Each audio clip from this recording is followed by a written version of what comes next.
Boas-vindas a quem nos acompanha em mais uma análise aprofundada. E eu tô super animada com o nosso mergulho de hoje. Olá a todos! É um tema fascinante mesmo. Porque hoje a gente vai pegar uma ideia que quase todo mundo aceita como verdade absoluta e, bem, virar de cabeça para baixo. Existe um consenso gigante no mundo corporativo, nas escolas, de que a resolução de problemas é a atividade mental mais importante da humanidade. Exatamente. Aquele foco em otimizar tudo, apagar incêndios. Isso, mas a nossa missão hoje é desconstruir isso. E se o verdadeiro motor do progresso humano não for só resolver o que está quebrado, mas sim o pensamento criativo? É uma distinção sutil, mas que muda absolutamente tudo. Resolver problemas é lidar com o que já está ali na nossa frente. É tapar um buraco. Já o pensamento criativo vai muito além. Certo, vamos desempacotar isso. Se conectarmos isso a um contexto maior, a gente percebe que a criatividade não é só sobre fazer arte ou pintar um quadro. É sobre imaginar e produzir conceitos, métodos, objetos que simplesmente não existiam antes. E isso é vital para os desafios deste século. E para basear essa nossa conversa, a gente trouxe dados de textos incríveis da psicologia, incluindo estudos comportamentais e pesquisas pesadas de Big Data. Sim, dados muito robustos. Tem um levantamento específico que me deixou de boca aberta. É de um laboratório de comportamento e Big Data, lá do Departamento de Psicologia da Universidade de Tsinghua. Esse estudo é monumental. Totalmente. Eles analisaram a comunicação de ideias humanas ao longo de 200 anos, ali antes do século XXI. E adivinha qual foi a palavra que se tornou a mais proeminente nesses 2 séculos? A palavra criar. Sentido se a gente pensar na Revolução Industrial, na Era da Informação. Mas aí a psicologia pede para a gente olhar para essa montanha de dados e dividir a criatividade em 2 escalas. A famosa Big C, ou grande criatividade, e a Little C, a pequena criatividade. A Big C é aquela monumental, né? Tipo a invenção da internet, a penicilina, algo que muda o mundo inteiro. Isso, são as grandes contribuições históricas. Mas a Little C é tão importante quanto, e acontece no nosso dia a dia. É tipo, quando a gente inventa uma receita nova com o que sobrou na geladeira, ou acha um jeito diferente de explicar um dever de casa para uma criança. Traz um senso de autoestima enorme, né? Traz. E constrói resiliência. Quando alguém exercita essa pequena criatividade, o cérebro recebe uma dose de dopamina. A pessoa treina a própria mente para não entrar em pânico diante de restrições. Ou seja, a Little C é meio que a academia da Big C. É onde a gente malha a flexibilidade cognitiva. Perfeita analogia. E a gente vê isso em escalas gigantescas hoje. Pegando o exemplo da China que estava nas nossas fontes. Sim. O momento de transição deles. Exato. Durante anos, a China foi mestre em resolver problemas. Um país que assumiu o papel de aprendiz e executor eficiente, aprendendo com os outros. Mas agora, no século XXI, a dinâmica mudou.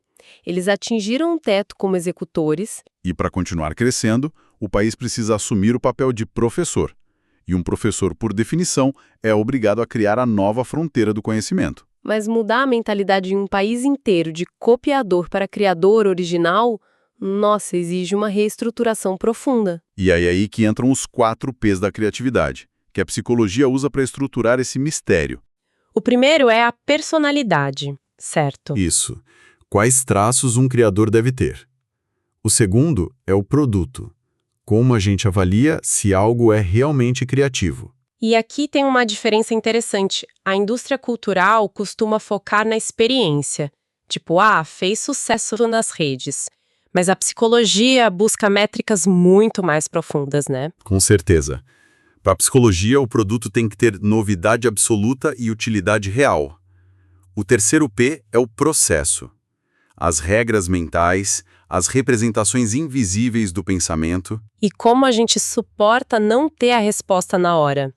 O que nos leva ao quarto P, que é o lugar ou o ambiente. Exatamente. Quais estruturas e condições de grupo favorecem a inovação?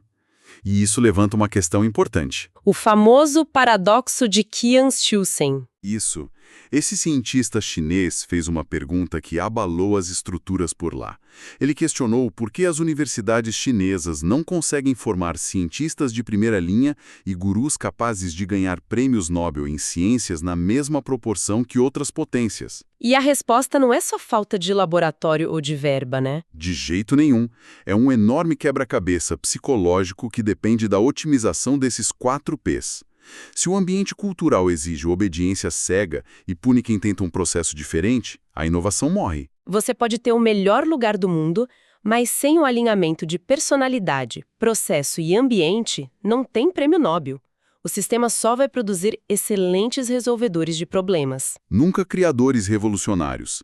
E isso nos leva direto de volta ao primeiro P, a personalidade. Aqui é onde a coisa fica realmente interessante. O que se passa na cabeça de um Einstein, de um Beethoven ou de um Mozart? O que torna eles tão diferentes? A história sempre tentou transformar o gênio em uma criatura quase mística. A teoria do Freud, por exemplo.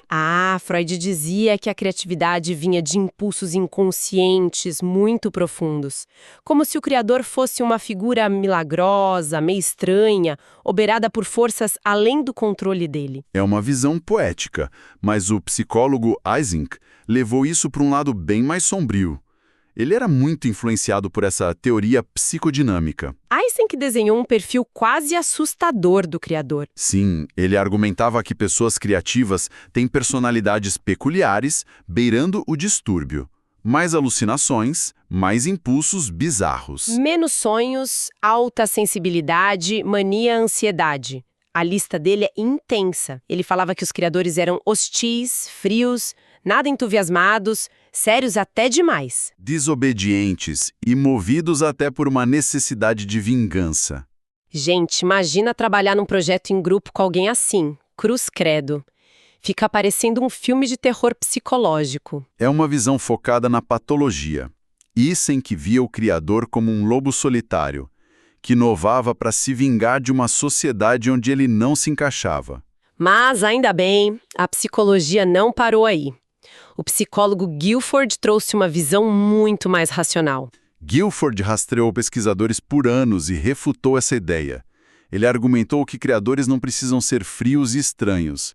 Ele encontrou traços muito mais luminosos. Traços que fazem muito mais sentido, tipo altos níveis de conscienciosidade e independência. Mas independência aqui não é ser do contra por pirraça. É nunca seguir o fluxo cegamente ou apenas ecoar o que os outros dizem. É autonomia intelectual. E curiosidade implacável. Eles têm um desejo muito forte de entender como as coisas funcionam. Tipo aquela criança que desmonta o rádio inteiro para ver de onde vem o som. Exato. Além da intuição, dons artísticos, amor pelo pensamento abstrato e um humor brilhante. O humor é fundamental, mas de todas as características que o Guilford levantou, a que eu achei mais crucial foram as chamadas qualidades de volição. A força de vontade? Isso. A capacidade de manter o foco e perseverar em um trabalho difícil por muito, muito tempo. Porque ser criativo dá trabalho. O processo é cheio de fricção. E essa resistência mental colossal é o que nos prepara para o ápice da nossa discussão de hoje. O estudo que buscou o gênio na biologia. Então, o que tudo isso significa quando a gente olha para a máquina física? Será que a biologia explica o gênio? E quando pensamos em gênio, o cérebro do Einstein é o alvo número 1. Cientistas da Universidade de Princeton literalmente cortaram o cérebro de Einstein em 240 fatias. 240 fatias? A expectativa era achar um cérebro gigante, né? Com um número bizarro de células. O que é fascinante aqui é que eles encontraram exatamente o oposto. O cérebro do Einstein não era maior que o de pessoas comuns. Não tinha mais células. A única diferença que eles acharam foi em uma área bem específica.